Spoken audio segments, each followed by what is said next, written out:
Hi everyone, welcome back to grammar gossips with Lakshita. आज की video में स्टार्ट करते हैं questions about quantity. I am continuing with my topic of quantifiers. इससे पहले 3 पार्ट्स वीडियो के ऑलरेडी मैं आपको अपने चैनल पे प्रोवाइड कर चुकी हूँ। अगर अभी तक आपने वो पार्ट्स नहीं देखे हैं तो उन्हें ज़रूर चेकआउट कीजिए so that you have a complete understanding of this topic. आज ये है part 4 of this video and by this part I will end this topic of quantifiers and countable nouns.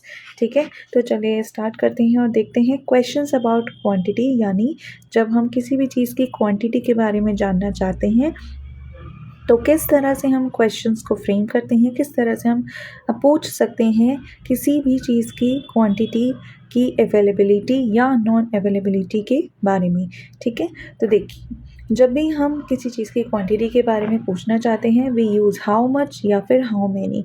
How much या फिर how many का हम use करते हैं। Here are some other examples. How many times have you visited Rome. कितनी बार तुमने Rome visit किया है। तो हाउ मैनी टाइम्स, कितने नंबर ऑफ टाइम्स आपने रोम को विजिट किया है। Second, how many people were there at the meeting. कितने लोग प्रेजेंट थे मीटिंग में। ठीक है, तो हाउ मैनी यानी काउंटेबल नाउन है, कितने लोग हैं उनको हम काउंट कर सकते हैं। तो how many people were at the meeting. How many chairs do we need. कितनी चेयर्स हमें चाहिए। अगेन काउंटेबल नाउन है चेयर्स, तो मैनी का यहाँ पे यूज़ हुआ है। How much time have you got. कितना टाइम है तुम्हारे पास। Again time is an uncountable noun, तो मच का हमने यहाँ पे यूज़ किया है। How much bread does he eat. कितनी ब्रेड उसको खाने के लिए चाहिए। ब्रेड एक अनकाउंटेबल नाउन है तो इसलिए हमने यहाँ पर मच का यूज़ किया है। How much petrol shall I buy. मुझे कितना पेट्रोल खरीदना चाहिए। पेट्रोल एक अगेन अनकाउंटेबल नाउन है तो इसलिए मैंने यहाँ पर मच का यूज़ किया है। तो इन एग्जाम्पल से अब आपको समझ आ गया होगा कि अगर मैं हाउ मैनी एक्सप्रेशन का यूज़ कर रही हूँ in the form of questions to ask about the quantity of anything, तो वहाँ पे काउंटेबल नाउन्स साथ में आ रहे हैं। ठीक है, तो यानी काउंटेबल नाउन्स की क्वांटिटी पूछने के लिए आप हाउ मैनी का यूज़ करेंगे और हाउ मच का यूज़ होता है to ask about the quantity of uncountable nouns. ठीक है, अनकाउंटेबल नाउन्स की क्वांटिटी के बारे में जानने के लिए हम हाउ मच का यूज़ करते हैं। ठीक है, चलिए आगे बढ़ते हैं। अब देखते हैं we also use how much when we ask about the cost of something. जब भी हमें किसी चीज़ की कॉस्ट के बारे में पता करना होता है, किसी भी चीज़ की कॉस्ट के बारे में हम जानकारी लेना चाहते हैं तो वहाँ पर भी हम हाउ मच का यूज़ करते हैं। जैसे कि how much do these melons cost.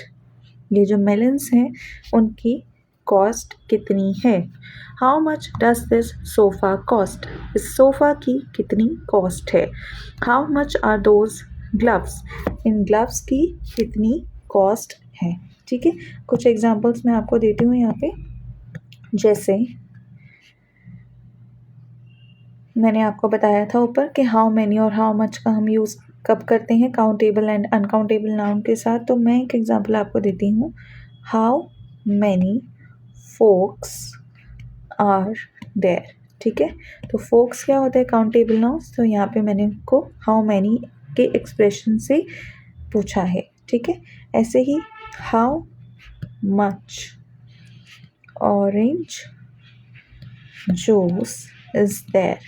कितना ऑरेंज जूस प्रेजेंट है, कितना ऑरेंज जूस हमारे पास है। तो ये क्या है, ऑरेंज जूस क्या हो गया, एक अनकाउंटेबल नाउन हुआ तो इसलिए मैंने उसको मच वाले एक्सप्रेशन से क्वेश्चन में पूछा है। ठीक है, आई होप आपको समझ आया होगा। ठीक है, और आपको ये एक्सेप्शन भी समझ आया होगा कि जब भी हम किसी चीज़ की कॉस्ट के बारे में जानना चाहते हैं तो हम मच का ही यूज़ करते हैं। एक एग्जांपल आपको मच का और दे देती हूँ, जैसे how much this jeans cost. तो ये जीन्स की कितनी कॉस्ट है। ठीक है, जब भी आप शॉपिंग करने जाते हैं और जो पर्सन होता है, पर्सन इंचार्ज होता है, शॉप ओनर होता है, उससे अगर आप डील कर रहे हैं या फिर कोई भी सेल्स पर्सन है जो भी शॉप पे प्रेजेंट है उससे आप डील कर रहे हैं और आप यूजुअली पूछते हैं कि भैया इस चीज़ का कितना प्राइस है या इस चीज़ की कितनी रेंज है, ये कितने का है। तो आप वहाँ पे इस एक्सप्रेशन का यूज़ कर सकते हैं if you are trying to you know अगर आप अपनी बात को इंग्लिश में कहना चाहते हैं तो आप इस तरह से किसी भी आइटम की कॉस्ट पूछ सकते हैं, how much this jeans cost. ठीक है, चलिए अब प्रैक्टिस करते हैं एक क्वेश्चन। ठीक है, यहाँ पे एक मैचिंग क्वेश्चन है जहाँ पे आपको कुछ एक्सप्रेशंस दिए हुए हैं राइट हैंड साइड में और लेफ्ट हैंड साइड में उसके आंसर्स हैं। तो आपको अब ये मेरे साथ साथ प्रैक्टिस करना है। अब बेस्ट जो वे है इसको करने का वो यही है कि आप यहाँ पे वीडियो को पॉज कीजिए, अपने आप आंसर्स फाइंड आउट करने की कोशिश कीजिए और उसके बाद आप वीडियो को प्ले करें और देखिए कि क्या आपने जो भी आंसर्स मार्क करे हैं वो सही हैं या नहीं। ठीक है, चलिए चॉइस इज़ योर्स। मैं आपके साथ अब स्टार्ट कर रही हूँ about the discussion of the question that is there on the screen. Okay, तो first is, do we have any eggs in the fridge? क्या हमारे फ्रिज में कुछ एग्स रखे हैं? तो अगर मुझे ये क्वेश्चन किसी से मैंने पूछा है तो और मुझे उसका आंसर देना है कि नहीं, फ्रिज में कोई एग्स प्रेजेंट नहीं है, एग्स नहीं है हमारे पास, तो मैं एक्सप्रेशन जो यूज़ करूँगी वो होगा देयर आंट एनी, यानी एग्स फ्रिज में नहीं है, बिल्कुल भी नहीं है। Second, how much water do we have left? कितना पानी हमारे पास बचा है? ठीक है, वाटर एक अनकाउंटेबल नाउन है, राइट? तो मेरे हिसाब से इसका आंसर होगा I don't have much but it's enough.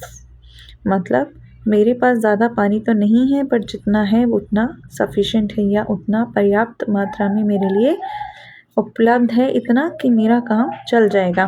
Third, how many chairs do you have in your house? कितनी चेयर्स आपके हाउस में प्रेजेंट हैं? ठीक है, तो मेरे हिसाब से इसका आंसर होगा येस, अ फ्यू, कुछ चेयर्स मेरे पास प्रेजेंट हैं। Are there a lot of pages in that book? क्या उस बुक में बहुत सारे पेजेस प्रेजेंट हैं? तो अगर मान लीजिए नहीं है तो मैं क्या बोलूँगी? No, none. Fifth, is there gas in the car? क्या कार में गैस है? तो मेरे हिसाब से इसका आंसर क्या होगा? There isn't any. अगर गैस नहीं होगी तो मैं इस एक्सप्रेशन को यूज़ करूँगी कि गैस प्रेजेंट नहीं है, देयर इजंट एनी, बिल्कुल भी गैस नहीं है। We have enough juice for the party, don't we? हमारे पास पार्टी के लिए बहुत पर्याप्त मात्रा में जूस है, क्या नहीं है? ये क्वेश्चन है। इसका आंसर मेरे हिसाब से होगा yes, we have a lot. हमारे पास बहुत सारा जूस है जो कि पार्टी की सफिशेंट पार्टी की नीड को पूरा कर देगा। Seventh, do you have enough milk for the cake? क्या केक बनाने के लिए तुम्हारे पास पर्याप्त मात्रा में दूध है? ठीक है, मेरे हिसाब से इसका एक्सप्रेशन, आंसर ऑफ एक्सप्रेशन होगा I don't have, do you have enough milk for the cake?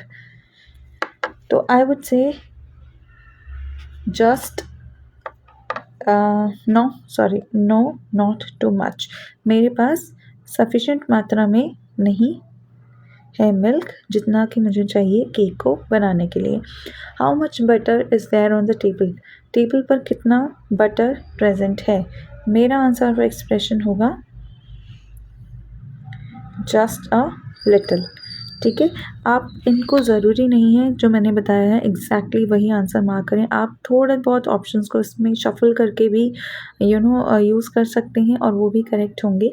अगर आपने मेरे से डिफरेंट आंसर्स मार्क किए थे तो आप अपने आंसर्स मुझे कमेंट सेक्शन में ज़रूर बताइएगा, और अगर आपने वो आंसर्स बिल्कुल सेम जो मैंने एक्सप्रेशंस चूज़ किए हैं वही आपने भी चूज़ किए थे, तब भी आप मुझे कमेंट सेक्शन में कमेंट करके ज़रूर बताइएगा। आपके पॉजिटिव रिस्पॉन्स का मैं वेट करूँगी। अगर आपको मेरी वीडियो से रिलेटेड कुछ भी जानकारी चाहिए तो आप मुझसे कमेंट सेक्शन में कमेंट करके पूछ सकते हैं, और अगर आप चाहते हैं कि मैं और भी टॉपिक्स पे इस तरह से इंफॉर्मेटिव वीडियोस आपके साथ शेयर करती रहूँ, और आप अपनी तरफ से कोई टॉपिक्स हैं जो मुझे सजेस्ट करना चाहते हैं तो भी आप मुझे अपने टॉपिक्स ज़रूर मेंशन कीजिए, कमेंट सेक्शन में कमेंट करके मुझे बताइए। और बाकी किसी भी डाउट को अपने माइंड में आपको नहीं रखना है। इंग्लिश ग्रामर से रिलेटेड कोई भी डाउट है तो आप मुझसे पूछ सकते हैं। ऐसे ही वीडियोस देखते रहिए, आगे बढ़ते रहिए और इस लैंग्वेज को मास्टर करने की जो जर्नी है उसको मेरे साथ साथ कंटिन्यू करते रहिए।